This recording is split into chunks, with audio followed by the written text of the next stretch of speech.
நீங்கள் பார்த்து ரசித்துக் கொண்டிருப்பது பந்தல் மீடியா இந்தியா தொலைக்காட்சி.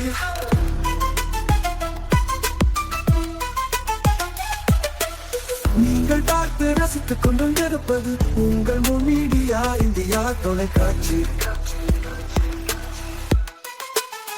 நீங்கள் பார்த்து ரசித்துக் கொண்டிருப்பது உங்கள் மீடியா இந்தியா தொலைக்காட்சி.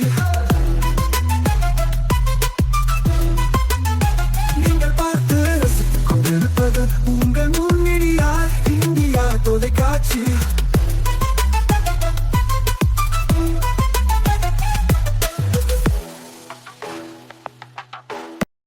நாளும் ஒரு திருக்குறள். அறத்துப்பால். இனியவை கூறல்.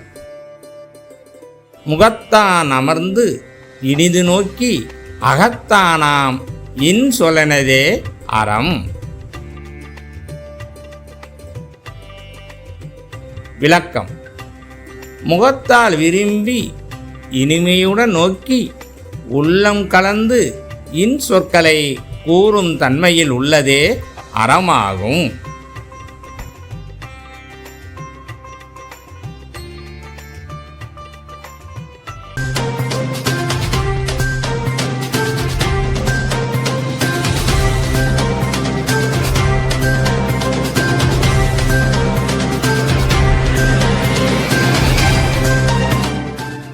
வணக்கம். மூன் மீடியா செய்திகள். இனி முக்கிய செய்திகள். தொகுதி பங்கீடு குறித்து புதுவை காங்கிரசாருடன் மேலிட பொறுப்பாளர் ஆலோசனை. கூடுதல் தொகுதி பெற நிர்வாகிகள் வலியுறுத்தல். புதுச்சேரி புதிய பேருந்து நிலையத்தில் 6.4 பவுண்ட் தாலி செயினை திருட முயன்ற 2 பெண்களை உருளையன்பேட்டை போலீசார் 1 மணி நேரத்தில் பிடித்து கைது செய்தனர். திருநள்ளாறு சனீஸ்வரர் கோவிலில் இன்று சனிப்பெயர்ச்சி நடந்தது. ஆயிரக்கணக்கான பக்தர்கள் குவிந்தனர். இனி விரிவான செய்திகள். சனிப்பெயர்ச்சியை முன்னிட்டு புதுச்சேரி அருகே மொரட்டாண்டில் உள்ள 27 அடி உயர சனீஸ்வர பகவான் கோவிலில் நடைபெற்ற சனிப்பெயர்ச்சி விழாவில் திரளான பக்தர்கள் கலந்து கொண்டு சுவாமியை வழிபட்டு சென்றனர். சனி பகவான் கும்ப ராசியிலிருந்து மீன ராசிக்கு பிரவேசிப்பதையொட்டி புதுச்சேரி அருகே மொரட்டாண்டில் அமைந்துள்ள 27 அடி உயர சனீஸ்வர பகவான் கோவிலில் சனி பெயர்ச்சி விழா நடைபெற்றது. காலை 8:24 மணிக்கு சனி பகவான் கும்ப ராசியிலிருந்து மீன ராசிக்கு பிரவேசித்தார். சனி பெயர்ச்சியை முன்னிட்டு இங்கு அமைந்துள்ள 27 அடி உயர சனி பகவானுக்கு சிறப்பு அபிஷேகம் மற்றும் சிறப்பு யாக பூஜை நடைபெற்றது. இதில் திரளான பக்தர்கள் கலந்து கொண்டு சுவாமி தரிசனம் செய்தனர். இதில் 1008 லிட்டர் பாலாபிஷேகம், 108 கிலோ அளவிலான விபூதி, மஞ்சள், சந்தனம் உள்ளிட்ட 30 விதமான பொருட்களை கொண்டு அபிஷேகம் நடைபெற்றது. காலை முதலே பக்தர்கள் வரிசையில் வந்து சனி பகவானை வழிபட்டு சென்றனர். போலீஸ் அதிகாரி போல் பேசி தொழிலதிபரிடம் 15 லட்சம் ரூபாய் பறிப்பு, மோசடி கும்பல் கைவரிசை. புதுச்சேரி முதலியார்பேட்டையை சேர்ந்த ஒரு தொழிலதிபரின் செல்போன் எண்ணுக்கு ஒரு அழைப்பு வந்தது. மறுமுனையில் பேசிய நபர் தன்னை போலீஸ் அதிகாரி என கூறியுள்ளார். மேலும் உங்கள் மகன் பெண் பாலியல் வழக்கு ஒன்றில் சிக்கி இருப்பதாக தெரிவித்துள்ளார். இதை கேட்டு அதிர்ச்சி அடைந்த பெற்றோர் இது வெளியே தெரிந்தால் அவமானமாகிவிடுமே என எண்ணி தங்கள் மகனை விடுவிக்க வேண்டும் என கூறியுள்ளார். அப்பொழுது வழக்கில் இருந்து அவரை விடுவிக்க வேண்டும் என்றால் 10 லட்சம் ரூபாய் கொடுக்க வேண்டும் என அவர் கூறியுள்ளார். அதை நம்பிய பெற்றோர் அவர் கூறிய எண்ணுக்கு ஆன்லைன் மூலம் 10 லட்சத்தை அனுப்பி வைத்தனர். பின்னர் இது பற்றி விசாரித்த பொழுது பலாத்கார வழக்கில் மகன் கைது செய்யப்படவில்லை என்பதும் மர்ம நபர் போலீஸ் போல் பேசி மோசடி செய்ததும் தெரிய வந்தது. இதேபோல முத்தியால்பேட்டையை சேர்ந்த பெண் ஒருவரின் செல்போன் எண்ணை தொடர்பு கொண்டு போலீஸ் அதிகாரி பேசுவதாக கூறி அவரின் மகனுக்கு பலாத்கார வழக்கில் சிக்கியுள்ளதாகவும் அவரை விடுவிக்க 5 லட்சத்தை கொடுக்க வேண்டும் என கூறி மிரட்டி பணம் பெற்று மோசடி செய்துள்ளனர். இது தொடர்பாக சைபர் கிரைம் போலீசார் வழக்கு பதிவு செய்து விசாரணை நடத்தி வருகின்றனர்.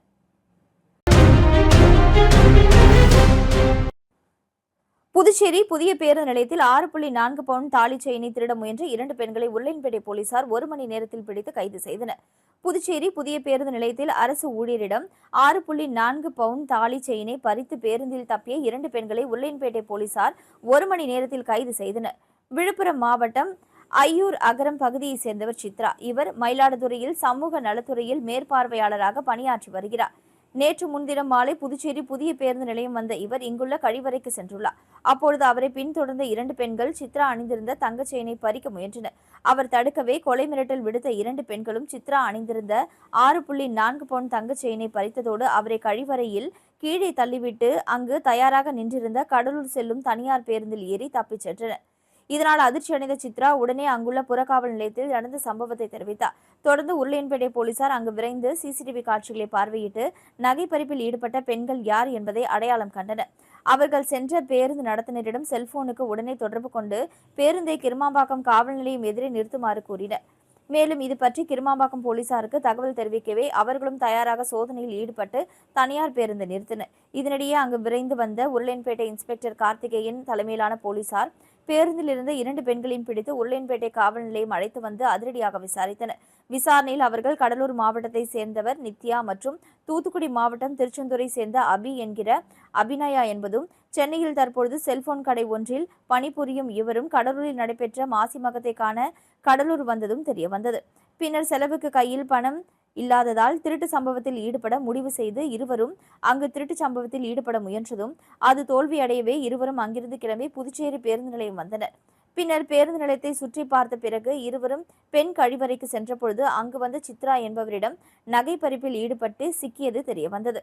இதுகுறித்து சித்ராவிடம் புகாரை பெற்ற உருளையன்பேட்டை காவல் போலீசார் நித்யா மற்றும் அபி என்கிற அபிநயா ஆகியோர் மீது திருட்டு பிரிவில் வழக்கு பதிந்து உடனே இருவரையும் கைது செய்தனர்.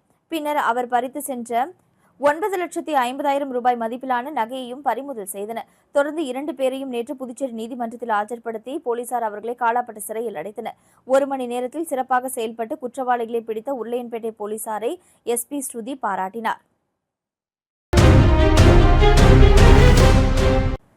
புதுச்சேரி திமுக அவசர ஆலோசனை கூட்டம் எதிர்க்கட்சித் தலைவர் சிவா தலைமையில் நடைபெற்றது. புதுச்சேரி சட்டமன்ற தேர்தல் தேதி விரைவில் அறிவிக்கப்பட உள்ள நிலையில் புதுச்சேரி திமுக எத்தனை தொகுதிகளில் போட்டியிடுவது மற்றும் எந்தெந்த தொகுதியில் போட்டியிடுவது குறித்து புதுச்சேரி மாநில திமுக நிர்வாகிகள் அவசர ஆலோசனை கூட்டம் லபோர்த் வீதியில் உள்ள திமுக தலைமை அலுவலக மாநில அமைப்பாளரும் சட்டமன்ற எதிர்க்கட்சித் தலைவருமான சிவா தலைமையில் நடைபெற்றது. இதில் காரைக்கால் மாநில திமுக அமைப்பாளர் நாஜிம் எம்எல்ஏ, அவைத்தலைவர் எஸ்பி சிவகுமார், துணை அமைப்பாளர் அனிபால் கென்னடி எம்எல்ஏ, பொருளாளர் செந்தில்குமார் எம்எல்ஏ, இளைஞர் அணி அமைப்பாளர் எம்எல்ஏ சம்பத், நாக தியாகராஜன் எம்எல்ஏ, மாநில துணை அமைப்பாளர்கள் தைரியநாதன், ஏ.கே. குமார் உள்ளிட்டோர் பங்கேற்றனர். திருநள்ளாறு சனீஸ்வரர் கோவிலில் இன்று சனிப்பெயர்ச்சி நடந்தது. ஆயிரக்கணக்கான பக்தர்கள் குவிந்தனர். புதுச்சேரி மாநிலம் காரைக்கால் அடுத்த திருநள்ளாற்றில் உள்ள பிரசித்தி பெற்ற ஸ்ரீ தர்பானேஸ்வரர் கோவிலில் சனி பகவான் தனி சந்நிதியில் அனுகிரக மூர்த்தியாக அருள் பாலித்து வருகிறார். பரிகார ஸ்தலமான இக்கோவிலில் 2.5 ஆண்டிற்கு ஒருமுறை நடைபெறும் சனிப்பெயர்ச்சிக்கு 45 நாட்கள் முன்பும் பின்பும் லட்சக்கணக்கான பக்தர்கள் கூடுவது வழக்கம். இந்த நிலையில் சனி பகவான் இன்று காலை 8:24 மணிக்கு கும்பராசியிலிருந்து மீனராசிக்கு இடம்பெயர்ந்தார். இந்த சனிப்பெயர்ச்சி பரிகாரத்திற்காக வரும் பக்தர்கள் வசதிக்காக நேற்று முதல் சிறப்பு அபிஷேகம், அலங்காரம், அர்ச்சனை, மகா தீபாராதனை நடைபெற்று வருகிறது.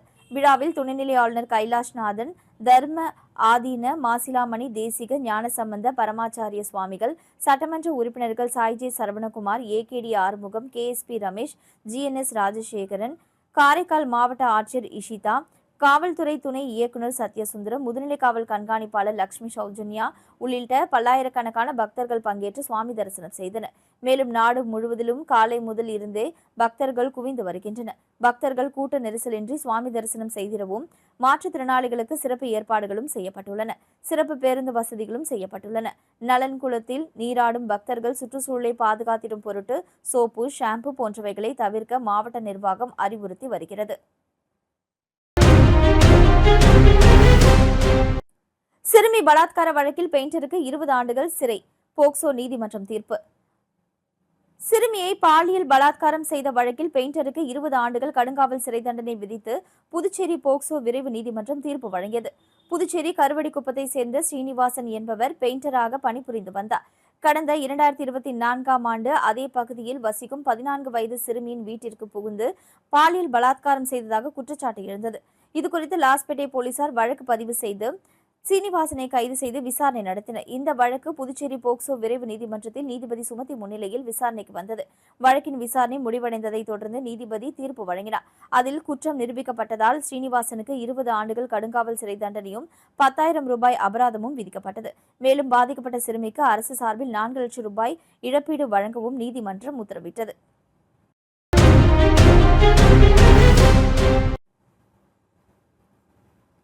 புதுச்சேரியில் காரைக்கால், மாகேவில் உள்ளிட்ட பகுதிகளுக்கு தேர்வான ஆசிரியர்கள் 174 பேருக்கு பணியாணை வழங்கும் விழா புதுச்சேரி கம்மன் கலையரங்கத்தில் நடைபெற்றது. இதில் துணைநிலை ஆளுநர் கைலாஷ்நாதன், முதலமைச்சர் ரங்கசாமி ஆகியோர் தேர்வு செய்யப்பட்ட தொடக்கப்பள்ளி ஆசிரியர்களுக்கு பணியாணையை வழங்கி பாராட்டினர். புதுச்சேரி அரசு பள்ளி கல்வித்துறையின் கீழ் 190 தொடக்கப்பள்ளி ஆசிரியர்கள் நேரடி நியமனத்திற்காக கடந்த 2025 வெளியிட்ட அறிவிப்பின்படி ஆசிரியர் பதவிக்கு 157 பெண்கள் மற்றும் 17 ஆண்கள் என மொத்தம் 174 பேர் தேர்வு செய்யப்பட்டனர்.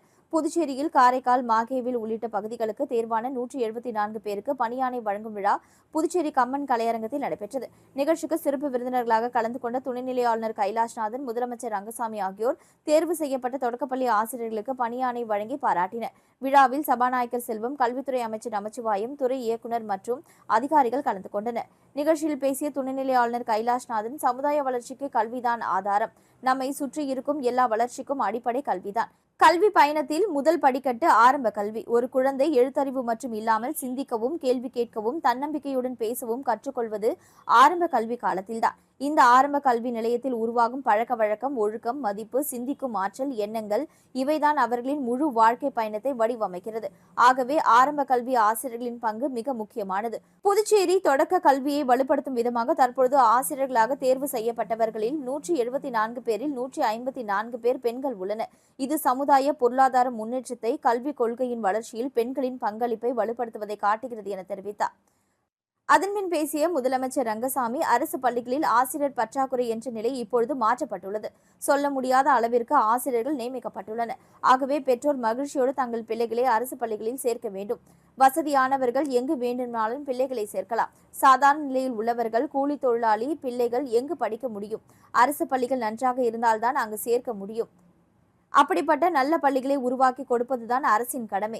அதனை இந்த அரசு பொறுப்போடு செய்து கொண்டிருக்கிறது என பேசிய அவர், திருக்குறளை படித்து முடித்தாலே வாழ்க்கை எவ்வாறு இருக்கும் என்பதை தெரிந்து கொள்ளலாம். இதனால் திருக்குறளை போன்ற நூல்களை படிக்க ஆரம்பத்தில் இருந்தே ஆசிரியர்கள் மாணவர்களுக்கு ஆர்வத்தை உண்டாக்க வேண்டும்.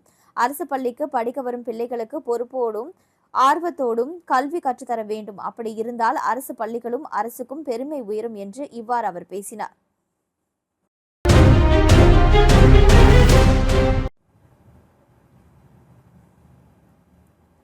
தொகுதி பங்கீடு குறித்து புதுவை காங்கிரசாருடன் மேலிட பொறுப்பாளர் ஆலோசனை நடத்தினார். கூடுதல் தொகுதி பெற நிர்வாகிகள் வலியுறுத்தல். தமிழகத்தின் நீண்ட இழுபறிப்பிற்கு பிறகு காங்கிரஸ் திமுக கூட்டணி முடிவாகியுள்ளது. இந்த நிலையில் புதுச்சேரியில் இன்று காங்கிரஸ் மேலிட பொறுப்பாளர்கள் காங்கிரஸ் கட்சியினருடன் ஆலோசனை நடத்தினர். புதுவையில் கூட்டணிக்கு யார் தலைமை வகிப்பது என்ற மோதல் காங்கிரஸ் திமுக இடையில் இருந்தது. கடந்த சட்டமன்ற தேர்தலில் 6 தொகுதிகளில் வெற்றி பெற்ற திமுக புதுவையில் எதிர்க்கட்சி அந்தஸ்தில் உள்ளது. அதோடு பாராளுமன்ற தேர்தலில் திமுக 14 தொகுதிகளில் பணியாற்றி கூடுதலான வாக்குகளையும் காங்கிரசுக்கு பெற்று தந்தது. இதனால் கூட்டணிக்கு தலைமை தாங்குவதோடு அதிக தொகுதிகளின் பெற திமுக ஆர்வம் காட்டி வருகிறது. அதே நேரத்தில் இழந்த செல்வாக்கை மீட்க வேண்டும் என்பதில் புதுவை காங்கிரசார் உறுதியாக உள்ளனர். இந்நிலையில் புதுவை காங்கிரஸ் கட்சி தலைமை அலுவலகத்தில் மாநில தலைவர் MP வைத்திலிங்கம், முன்னாள் முதலமைச்சர் நாராயணசாமி, சட்டமன்ற எதிர்க்கட்சித் தலைவர் வைத்தியநாதன், முன்னாள் அமைச்சர்கள் பெத்தபெருமாள், கந்தசாமி, ஷாஜகான், முன்னாள் MLA-க்கள் அனந்தராமன், பாலன், கார்த்திகேயன், சீனியர் துணைத் தலைவர் தேவதாஸ், பொதுச் செயலாளர் ரத்னா ரமேஷ், இளைஞர் காங்கிரஸ் தலைவர் ஆனந்தபாபு, நடராஜன், மகிழா காங்கிரஸ் தலைவி நிஷா, SC/ST பிரிவு தலைவர் ஜெயபால், மாணவர் காங்கிரஸ் தலைவர் ஹர்ஷவர்தன் மற்றும் பொறுப்பாளர்களுடன் ஆலோசனை நடத்தினர். அப்பொழுது தனித்து ஆட்சி அமைக்கும் வகையில் கடந்த 2016ஆம் ஆண்டு தேர்தலில் பெற்றது போல 21 தொகுதிகளை போட்டியிட வேண்டும். காங்கிரசுக்கு சாதகமான தொகுதிகளை விட்டு தரக்கூடாது என வலியுறுத்தினர். இவற்றையெல்லாம் கேட்டுக்கொண்ட மேலிட பொறுப்பாளர் கட்சி தலைமைக்கு தகவல் தெரிவித்து பேச்சுவார்த்தை நடத்துவதாக கூறினார். லாஸ்பேட்டையில் ஆரம்ப சுகாதார மருத்துவமனை கட்டிடத்திற்கான பூமி பூஜை நடைபெற்றது. புதுச்சேரி மாநிலம் லாஸ்பேட்டை தொகுதிக்கு உட்பட்ட அரசு வளாகத்தில் ஆரம்ப சுகாதார மருத்துவமனை கட்டிடம் அமைக்கும் பணிக்கான பூமி பூஜை நடைபெற்றது. பாராளுமன்ற உறுப்பினர் நிதி பங்களிப்புடன் 46,94,000 ரூபாய் மதிப்பீட்டில் பொதுப்பணித்துறை மூலம் இப்பணிக்கான பணியாணை வழங்கப்பட்டுள்ளது. இத்திட்டத்தின் மூலம் பொதுமக்களுக்கு மருத்துவ சேவையை வழங்கும் வகையில் 3 அறைகள் மற்றும் மருந்தகம் உள்ளிட்ட வசதிகளுடன் தரைத்தள கட்டிடம் அமைக்கப்பட உள்ளது. இப்பணிக்கான பூமி பூஜை நிகழ்ச்சி லாஸ்பேட்டை தொகுதி சட்டமன்ற உறுப்பினர் வைத்தியநாதன் முன்னிலையில் பாராளுமன்ற உறுப்பினர் செல்வகணபதி தொடங்கி வைத்தார். இந்நிகழ்ச்சியில் பொதுப்பணித்துறை செயற்பொறியாளர் பினாராணி, உதவி பொறியாளர் அப்துல் நாசர், இளநிலை பொறியாளர் ஜோதி, ஒப்பந்ததாரர் குணசேகரன் உள்ளிட்டோர் கலந்து கொண்டனர். மேலும் சுகாதாரத்துறை ஊழியர்கள், தொகுதியின் முக்கிய பிரமுகர்கள் மற்றும் பொதுமக்கள் இதில் கலந்து கொண்டனர்.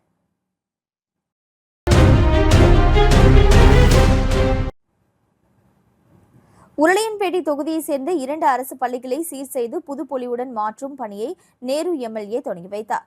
புதுச்சேரி உருளையன்பேட்டை தொகுதிக்கு உட்பட்ட சவரிராயலு வீதியில் அமைந்துள்ள தமிழ் தென்றல் திருவிக அரசு ஆண்கள் மேல்நிலைப் பள்ளியில் சேதமடைந்த சீதளமடைந்த பகுதிகளை சீர் செய்து புது பொலிவுடன் மாற்றுதல், வகுப்பறைகளில் சீதளமடைந்த தரைகளை மாற்றி புதிய தரைகளை அமைத்தல், பள்ளி கட்டிடம் புது பொலிவு பெற வர்ணம் தீட்டுதல், மேலும் முழு கட்டிடமும் மேம்படுத்தும் பணிக்காக பொதுப்பணித்துறை சிறப்பு கட்டிடங்கள் 2 பிரிவின் மூலம் 1,05 லட்சம் ரூபாய் செலவிலும், மேலும் லபோர்த் வீதியில் அமைந்துள்ள திருவள்ளுவர் அரசு பெண்கள் மேல்நிலைப் பள்ளியில் 2வது மாடியில் கூடுதல் வகுப்பறைகள் கட்டுதல் மற்றும் சேதமடைந்த பகுதிகளை சீர் செய்தல், மேலும் பள்ளி முழுவதும் புது பொலிவு பெற வர்ணம் தீட்டுதல் போன்ற பணிக்காக பொதுப்பணித்துறை சிறப்பு கட்டிடங்கள் 2 பிரிவின் மூலம் 49,90,000 ரூபாய் செலவில் பணிகள் துவங்குவதற்கான பூமி பூஜை விழா 2 பள்ளிகளிலும் உருளையன்பேட்டை தொகுதி சட்டமன்ற உறுப்பினரும் மனிதநேய மக்கள் கட்சி கழக தலைவருமான நேரு என்கிற குப்புசாமி எம்எல்ஏ தலைமையில் தனித்தனியாக நடைபெற்றது. மேலும் விழாவில் பொதுப்பணித்துறை சிறப்பு கட்டிட பிரிவு 2 செயற்பொறியாளர் பக்தவச்சலம், உதவி பொறியாளர் வேல்முருகன், இளநிலை பொறியாளர் ஆனந்த பத்மநாபன், பிரியதர்ஷினி, மேலும் பொதுப்பணித்துறை அதிகாரிகளும் ஊழியர்களும் மற்றும் திருவள்ளுவர் அரசு பெண்கள் மேல்நிலைப் பள்ளி மற்றும் தமிழ் தென்றல் திருவிக அரசு ஆண்கள் உயர்நிலைப் பள்ளி தலைமை ஆசிரியர்கள் மற்றும் ஆசிரியர் பெருமக்கள், மேலும் புதுச்சேரி மனிதநேய மக்கள் சேவை இயக்க நிர்வாகிகளும், உருளையன்பேட்டை தொகுதியைச் சேர்ந்த நேய மக்கள் கழக பிரமுகர்களும் நிர்வாகிகளும், இந்த பகுதியைச் சேர்ந்த பொதுமக்களும் கலந்து கொண்டனர்.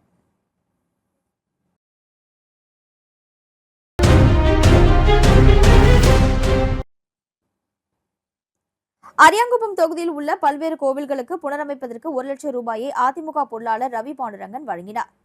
புதுச்சேரி மாநிலம் அரியாங்குப்பம் தொகுதியைச் சேர்ந்த அதிமுக பொருளாளர் ரவி பாண்டுரங்கன் தொகுதி மக்களுக்கு பல்வேறு நலத்திட்ட உதவிகளை செய்து வருகிறார். இது மட்டுமல்லாமல் பல்வேறு கோவில்களுக்கு நிதி உதவிகளையும் வழங்கி வருகிறார். அதன் ஒரு பகுதியாக அரியாங்குப்பம் தொகுதி காக்கையன்தோப்பு, தேங்காய் திட்டு உட்பட பல்வேறு கோவில்கள் புனரமைப்பிற்காக அதிமுக பொருளாளர் ரவி பாண்டுரங்கன் தனது சொந்த செலவில் 1 லட்சம் ரூபாய் நிதி உதவியை கோவில் நிர்வாகிகளிடம் வழங்கினார். இந்நிகழ்ச்சியில் ஊர் பிரமுகர்கள், கோவில் அறங்காவல் குழுவினர் பலர் கலந்து கொண்டனர். இத்துடன் செய்திகள் நிறைவடைந்தன. வணக்கம். செய்திகளை உடனுக்குடன் தெரிந்து கொள்ள மூன் மீடியா வாட்ஸ்அப் சேனலுடன் இணைந்திருங்கள். நன்றி, வணக்கம். தொகுதி பங்கீடு குறித்து புதுவை காங்கிரசாருடன் மேலிட பொறுப்பாளர் ஆலோசனை, கூடுதல் தொகுதி பெற நிர்வாகிகள் வலியுறுத்தல். புதுச்சேரி புதிய பேருந்து நிலையத்தில் 6.4 பவுண்ட் தாலி செயினை திருட முயன்ற 2 பெண்களை உருளையன்பேட்டை போலீசார் 1 மணி நேரத்தில் பிடித்து கைது செய்தனர்.